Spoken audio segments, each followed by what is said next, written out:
Question number 1 सबसे पहले दे रखा है कि सर्वप्रथम पारितंत्र अर्थात इकोसिस्टम शब्द किसने दिया। ऑप्शन ए पी ओल्डम ने, ऑप्शन बी रीटर ने, ऑप्शन सी एजी टेंसले ने, ऑप्शन डी चार्ल्स एल्टन ने। तो यहाँ पर पारितंत्र शब्द किसने दिया इस बारे में पूछा गया है। तो इसका सही उत्तर होगा एजी टेंसले, या इसे कहते हैं ऑर्थर टेंसले। तो ऑप्शन सी इसका सही उत्तर होगा। बढ़ते हैं अगले क्वेश्चन की ओर। अगला क्वेश्चन है कि सर्वप्रथम पारिस्थितिकी अर्थात इकोलॉजी शब्द किसने दिया। ऑप्शन ए चार्ल्स एल्टन ने, option B Eugene P Odum ने, ऑप्शन सी अर्नेस्ट हैकल ने, ऑप्शन डी इनमें से कोई नहीं। तो यहाँ पर सर्वप्रथम पारिस्थितिकी शब्द देने वाला जो वैज्ञानिक था वो था अर्नेस्ट हैकल।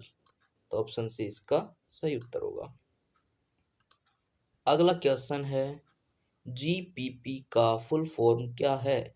ऑप्शन ए सकल प्राथमिक उत्पादकता, ऑप्शन बी नेट प्राथमिक उत्पादकता, ऑप्शन सी सकल द्वितीय उत्पादकता, ऑप्शन डी नेट द्वितीय उत्पादकता। तो जीपीपी का मतलब होता है ग्रॉस प्राइमरी प्रोडक्टिविटी अर्थात सकल प्राथमिक उत्पादकता। तो ऑप्शन ए इसका सही उत्तर होगा। बढ़ते हैं अगले क्वेश्चन की और। अगला क्वेश्चन दे रखा है 10% का नियम किसने दिया, या इसे दक्षांश का नियम भी कहते हैं। कहीं दिया 10 अंश यानी कि 10% का नियम, तो दक्षांश का नियम किसने दिया।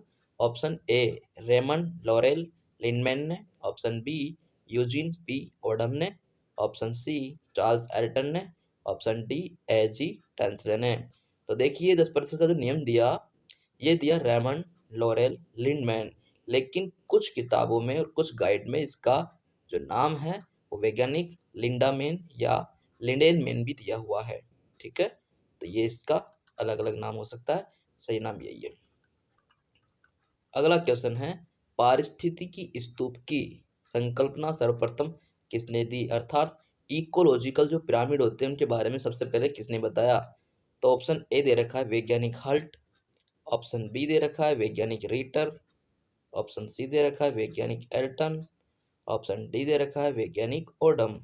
तो पारिस्थितिक स्तूप इकोलॉजिकल पिरामिड जो इस प्रकार के पिरामिड होते हैं जिनमें सबसे पहले कौन आता है।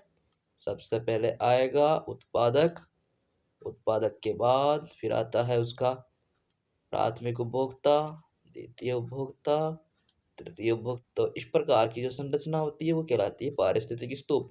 इसके बारे में किसने बताया। तो यहाँ पर पारिस्थितिक स्तूप के बारे में बताने वाले वैज्ञानिक थे वैज्ञानिक चार्ल्स एल्टन, यानी ऑप्शन सी इसका सही उत्तर होगा। बढ़ते हैं अगले क्वेश्चन की और। अगला क्वेश्चन दे रखा है GPP gross primary productivity minus R बराबर एनपीपी में आर क्या दर्शाता है। तो देखिए सकल प्राथमिक उत्पादकता में से जब श्वसन क्रिया अर्थात श्वसन में होने वाली ऊर्जा की जो हानि है वो निकल जाएगी तो एनपीपी अर्थात नेट प्राइमरी प्रोडक्टिविटी बचेगा। तो यहाँ पर आर का मतलब पूछा है उसने, तो ऑप्शन ए विकिरण ऊर्जा, ऑप्शन बी मंदन कारक, ऑप्शन सी पर्यावरणीय कारक, ऑप्शन डी श्वसन हानि। तो आंसर हो जाएगा श्वसन हानि। ये क्या होगा, आर का मतलब होगा श्वसन हानि। अगला क्वेश्चन है निम्न में से किसका पारिस्थितिक पिरामिड उल्टा होता है। ऑप्शन ए घास भूमि का संख्या पिरामिड, ऑप्शन बी ऊर्जा का पिरामिड, ऑप्शन सी वन का जैवभार पिरामिड, ऑप्शन डी समुद्र का जैवभार पिरामिड। तो देखिए समुद्र का जैवभार पिरामिड क्या होता है, उल्टा होता है। क्यों होता है, क्योंकि यहाँ पर क्या है कि जो इस प्रकार की स्ट्रक्चर बनेगी जिसमें क्या होगा उत्पादक के रूप में पादप प्लवक होंगे, फिर प्राथमिक उपभोक्ता जंतु प्लवक होंगे, फिर द्वितीय उपभोक्ता छोटी मछलियाँ होंगी, फिर तृतीय उपभोक्ता उससे बड़ी मछलियाँ होंगी, और अंतिम उपभोक्ता उसके बाद उनसे और बड़ी मछलियाँ, और लास्ट में अपघटक आ जाएगा। तो समुद्र का जैवभार पिरामिड कैसा होता है, उल्टा। अगला प्रश्न है स्पर्धा या स्पर्धी अपवर्जन का नियम किसने दिया। Option A MacArthur, option B G F Gause, option C Charles Elton, option D इनमें से कोई नहीं। तो स्पर्धा अपवर्जन का नियम दिया था वैज्ञानिक जी एफ गॉस। इन्होंने बताया था कि जब एक समान आवश्यकता हो, तो जब 2 अलग-अलग निकटतम जातियाँ जिनका संसाधन और उनकी आवश्यकता एक समान हो, तो वो ज़्यादा दिन तक एक-दूसरे के साथ नहीं रह सकती, उनमें प्रतिस्पर्धा होता है एक ही संसाधन को लेकर। तो दुर्लभ जाति उसमें नष्ट हो जाएगी, प्रबल जाति उसमें जीवित रह पाएगी। अगला प्रश्न है, निम्न में से किस पारितंत्र में अधिकतम जीवभार होगा? ऑप्शन ए झील पारितंत्र, ऑप्शन बी तालाब पारितंत्र, ऑप्शन सी घास स्थल पारितंत्र, ऑप्शन डी वन पारितंत्र। तो किस पारितंत्र में अधिकतम जीवभार होगा? तो देखिए, अंतिम रूप से जो भी पारितंत्र विकसित होता है वो होता है वन पारितंत्र।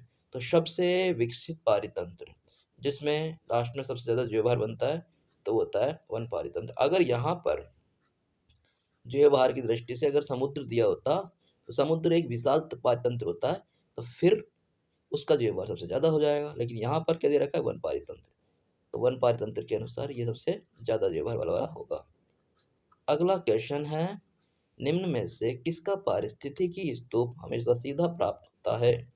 ऑप्शन ए ऊर्जा का, ऑप्शन बी संख्या का, ऑप्शन सी जीवभार का, ऑप्शन डी इनमें से कोई नहीं। तो किसका पारिस्थितिक अर्थात इकोलॉजिकल पिरामिड हमेशा सीधा प्राप्त होता है? तो ऊर्जा के पारिस्थितिक स्तूप हमेशा सीधे प्राप्त होते हैं। अगला क्वेश्चन, एक नग्न चट्टान पर अग्रगामी होता है, यानी कि सबसे पहले पहुंचने वाला जो पौधा होगा वो कौन सा होगा? Liverwort, option B moss, option C lichen, option D हरित शैवाल। तो यहाँ पर हो जाएगा हरित शैवाल, ऑप्शन सी इसका सही उत्तर होगा। बढ़ते हैं अगले प्रश्न की ओर। अगला क्वेश्चन है, किसी पारिस्थितिक तंत्र में ऊर्जा का प्रवाह होता है? ऑप्शन ए एक दिशीय, ऑप्शन बी रेखीय, ऑप्शन सी अनुत्क्रमणीय, ऑप्शन डी उपरोक्त सभी। तो किसी पारिस्थितिक तंत्र में ऊर्जा का प्रवाह हमेशा एक रेखीय, एक दिशीय, अनुत्क्रमणीय, तीनों का एक ही मतलब है कि एक पोषक स्तर से और दूसरे पोषक स्तर में होगा। तो ये क्या है? एक दिशीय, एक रेखीय और अनुत्क्रमण, यानी वापस से ये नहीं जाता बल्कि एक ही दिशा में होगा, इसे कहते हैं अनुत्क्रमणीय। तो ये चारों सही ऑप्शन है, तीनों सही ऑप्शन है, तो ऑप्शन डी इसका सही उत्तर होगा, उपरोक्त सभी। अगला क्वेश्चन है, पारिस्थितिकी तंत्र का जैविक घटक है? ऑप्शन ए उत्पादक, ऑप्शन बी उपभोक्ता, ऑप्शन सी अपघटक, ऑप्शन डी उपरोक्त सभी। सभी, डी इसका सही उत्तर होगा। बढ़ते हैं अगले क्वेश्चन की ओर। एक पारिस्थितिक तंत्र के लिए ऊर्जा का स्रोत होता है। ऑप्शन ए सूर्य, option B ATP, option C शर्करा, ऑप्शन डी हरे पौधे। तो एक पारिस्थितिक तंत्र के लिए ऊर्जा का स्रोत ये हो जाएगा सूर्य, ऑप्शन ए इसका सही उत्तर होगा। बढ़ते हैं अगले क्वेश्चन की ओर। पारिस्थितिक तंत्र में ऊर्जा किसके द्वारा प्रवेश करती है, यानी ऊर्जा कहाँ से पहुँचती है? ऑप्शन ए शाकाहारी के द्वारा, ऑप्शन बी मांसाहारी के द्वारा, ऑप्शन सी उत्पादक के द्वारा, ऑप्शन डी अपघटक के द्वारा। तो ये पहुँचती है उत्पादक यानी हरे पेड़ पौधों स्वपोषी के द्वारा, उत्पादक के द्वारा। अगला क्वेश्चन है, हरे पौधे निम्न में से किसका निर्माण करते हैं? प्रथम पोषक स्तर का, ऑप्शन बी द्वितीय पोषक स्तर का, ऑप्शन सी तृतीय पोषक स्तर का, ऑप्शन डी संपूर्ण आहार श्रृंखला का। तो हरे पौधे जो होते हैं वो करते हैं प्रथम पोषक स्तर का निर्माण करते हैं। अगला क्वेश्चन है, आहार श्रृंखला में शाकाहारी होते हैं प्राथमिक उत्पादक, प्राथमिक उपभोक्ता, द्वितीय उपभोक्ता या तृतीय उपभोक्ता। तो आहार श्रृंखला में शाकाहारी जो होते हैं सबसे पहले उपभोग करने वाले वो होते हैं प्राथमिक उपभोक्ता। पारिस्थितिकी तंत्र के घटक होते हैं, पारिस्थितिकी तंत्र के घटक पूछा है। ऑप्शन ए पौधे तथा जंतु, ऑप्शन बी खरपतवार तथा जंतु, ऑप्शन सी मेंढक तथा मानव, ऑप्शन डी जैविक तथा जैविक। तो पारिस्थितिकी तंत्र के दो मुख्य घटक होते हैं, जैविक तथा अजैविक। अगला क्वेश्चन है, समष्टि के समूह को क्या कहते हैं? ऑप्शन ए समुदाय, ऑप्शन बी व्यष्टि, option C ecosystem, option D ecotone. तो समष्टि के समूह को कहते हैं समुदाय। क्या कहते हैं? समुदाय। ये हो जाएगा इसका सही उत्तर, समुदाय। अगला क्वेश्चन है, वनस्पति का क्रमिक विकास क्या कहलाता है? Option A ecotone, option B ecosystem, option C अनुक्रमण, ऑप्शन डी इनमें से कोई नहीं। तो ये कहलाएगा वनस्पति का क्रमिक विकास, इसे कहते हैं अनुक्रमण। ऑप्शन सी इसका सही उत्तर होगा। अगला क्वेश्चन है, दो भिन्न पादप समुदायों के बीच का क्षेत्र क्या कहलाता है? अनुक्रमण, option B ecotone, option C ecosystem, option D इनमें से कोई नहीं। तो दो अलग अलग पादप समुदाय के बीच का क्षेत्र तनाव क्षेत्र या इकोटोन कहलाता है। तो ऑप्शन बी इसका सही उत्तर होगा। बढ़ते हैं अगले क्वेश्चन की ओर। किसी समुदाय में उसकी प्रत्येक जाति या जीव की भूमिका को क्या कहते हैं? ऑप्शन ए निषेध, ऑप्शन बी समुच्चय, ऑप्शन सी व्यष्टि, ऑप्शन डी इनमें से कोई नहीं। तो किसी समुदाय में उसकी प्रत्येक जाति या प्रत्येक जीव की भूमिका को निषेध कहते हैं। ऑप्शन ए इसका सही उत्तर होगा। बढ़ते हैं अगले क्वेश्चन की ओर। सौर विकिरण में प्रकाश संश्लेषण सक्रिय विकिरण कितने प्रतिशत होती है? पृथ्वी पर जो सूर्य की प्रकाश की किरणें आ रही है, उनमें से कितना प्रतिशत सूर्य का जो प्रकाश की किरण है उसमें से कितना प्रतिशत सक्रिय विकिरण ऐसा होता है जो कि प्रकाश संश्लेषण में काम आता है? Option A 100%, option B 50%, option C 10%, option D 0%। यहाँ पर 50% ऐसा सूर्य का प्रकाश होता है या सूर्य के प्रकाश का 50% भाग ही ऐसा होता है जो कि प्रकाश संश्लेषण में सहायक होता है। इस 50% में से भी इस 50% भाग में से भी जो प्रकाश संश्लेषण में काम आता है या प्रकाश संश्लेषण जो होता है वो केवल 2 से 10% भाग ही काम आता है। अगला क्वेश्चन है, निम्न में से खनिज चक्र या औषधि चक्र नहीं है, नहीं पूछा है उसने, ठीक है। तो नहीं है, नहीं क्या है देखो, फास्फोरस चक्र, फास्फोरस चक्र, ऑप्शन बी सल्फर चक्र, ऑप्शन सी कैल्शियम चक्र, ऑप्शन डी नाइट्रोजन चक्र। तो निम्न में से खनिज चक्र ऐसा चक्र नहीं है। फास्फोरस चक्र ये तो खनिज चक्र होता है, ये भी खनिज चक्र है, ये भी खनिज चक्र है। तो नाइट्रोजन चक्र खनिज चक्र नहीं होता। ऑप्शन डी इसका सही उत्तर होगा। निम्न में से गैसीय चक्र नहीं है, नहीं पूछा है। तो कार्बन डाइऑक्साइड ये तो है, नाइट्रोजन चक्र भी है, सल्फर ये नहीं है, और ऑक्सीजन चक्र ये गैसीय चक्र है। तो आंसर हो जाएगा सल्फर चक्र। सल्फर क्या होता है? एक प्रकार का खनिज चक्र होता है। अगला क्वेश्चन है कि एक झील में द्वितीय पोषी स्तर क्या होगा? तो देखिए, ऑप्शन ए दे रखा है पादप प्लवक, ऑप्शन बी जंतु प्लवक, ऑप्शन सी मछली, ऑप्शन डी मेंढक। तो पादप प्लवक क्या होते हैं? किसी भी जलीय तंत्र में ये कहलाते हैं वहाँ कर प्रथम पोषी स्तर T1। फिर ये हो जाएगा उसका जंतु प्लवक, जंतु जो छोटे छोटे पौधे खाएंगे वो कहलाएंगे द्वितीय पोषी स्तर T2। तो आंसर हो जाएगा बी। द्वितीय पोषी स्तर कौन बनाएगा? जंतु प्लवक। अगला क्वेश्चन है, निम्न में से द्वितीय उत्पादक कौन है?